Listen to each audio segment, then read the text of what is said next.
Hi everyone, welcome back to our YouTube channel. Today we are discussing the difference between these two sentences. I ate sushi twice. I have eaten sushi twice. The past simple of ate and the present perfect of have eaten. What's the difference? Hi everyone, I'm Tara from KTI English here in Alberta, Canada. Welcome back to our YouTube channel.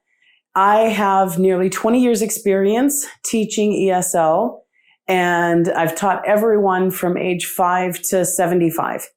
Our goal at KTI English is to help you improve your English and boost your confidence so that you can feel comfortable and confident in your new English environment. So let's get started on our lesson today. So last week, we began to compare the difference between the simple past of I did something with the present perfect, I have done something. These two verb tenses are often used in very similar ways. They're usually both referring to something in the past.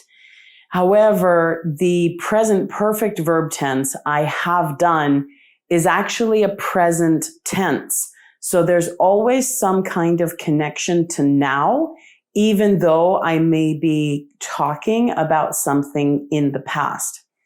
Today, we're going to take a look at another way that these two verb tenses are similar but different. But before we do that, if you didn't catch last week's lesson, go back and check that out. We talked about two other ways in which these verb tenses are similar but different. The first being an unknown time versus a known time. And the second one being old versus new information. So if you didn't check that out, stop now, go check that one out and come back. Okay? So what we're looking at today is how to use this for a repetition of an action. Now, repetition is a hard word. Repetition comes from the word repeat. Okay? So it's an action that has been repeated once, twice, 3 times, 4 times, several times, many times. Okay? We can use both of these verb tenses in this way. So I have on the board here 2 example sentences. I ate sushi twice. This is simple past using verb to. Or I have eaten sushi twice using the present perfect tense here with have and verb 3. Now, what's the difference between these 2 sentences? I see here twice in both of them. So I'm talking about how many times I have eaten sushi. The biggest difference between these two is the period of time in which this took place. So I ate sushi twice. I'm going to add that on the end, a period of time that is a past period. Okay? So I'm going to say something like last week. Okay? I ate sushi twice last week. That period of time is now finished. It is complete. We cannot add any more times into that because it's already done. Let's compare now with the present perfect tense. I have eaten. Now, this one is used for a current period of time. So I'm going to use something here at the end, something like this week. Okay. This week, that period is still continuing. It has started, but it has not finished yet. So far, I have eaten sushi twice. But who knows? Maybe tomorrow I will go for sushi again. I used to live in Japan. I love sushi. So maybe I'll go, and this week will actually be 3 times. I don't know, but there's a possibility because this is still a current period of time. Okay. That's the biggest indication here. So always look at your period of time. Okay. If your period of time is finished, something like yesterday, last week, last month, last year, in 2020, okay, when I was a child, I don't know, any period of time that is finished and completed, then we are going to use the simple past tense, okay? However, if our period of time is continuing, so maybe it's today, or it's this week, this month, this year, then we are going to use the present perfect verb tense. Okay? I hope that's all clear because I'm going to add a few twists into here. Okay. It gets a little bit tricky when this period of time, we're at the end of the period of time. Give me a second. Let me draw something on the board. I'll be right back. Okay, so the last big difference that we need to discuss between these two verb tenses with this meaning of a repetition of an action is when there's no time period given in the sentence or in the context. So I'm not saying this week, this morning, last week, last month, in 2020, when I was a child, before I came to Canada. I don't have anything in the sentence or in the context of the conversation that tells me the time period. In that case, the time period that we assume is in your lifetime.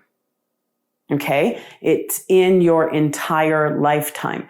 So let's take a look at how these different sentences imply a different meaning. Okay? He came to Canada twice. Period. No time period. Not last year, last month, before he got sick. Nothing like that. Just he came to Canada twice. Period. Or he has come to Canada twice. Okay, let's just look at those two first of all. Remember that we use the simple past when our time period is finished, but we use the present continuous when our time period is still continuing.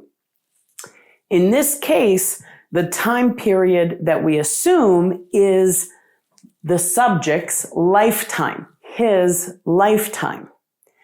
So if I'm talking about my grandpa, okay, and I say he came to Canada twice, that implies, that means it tells the listener that my grandfather's life, that period is finished, which means he's dead, he's passed away.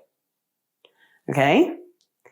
However, if he's not dead, he's still alive and well, then this period, his lifetime, is still continuing.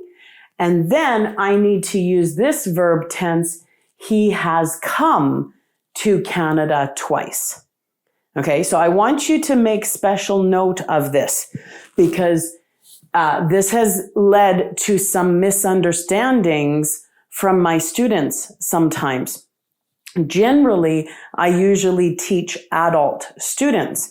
Now, as adults, as we get older, of course, we lose our grandparents. We lose our parents. They pass away.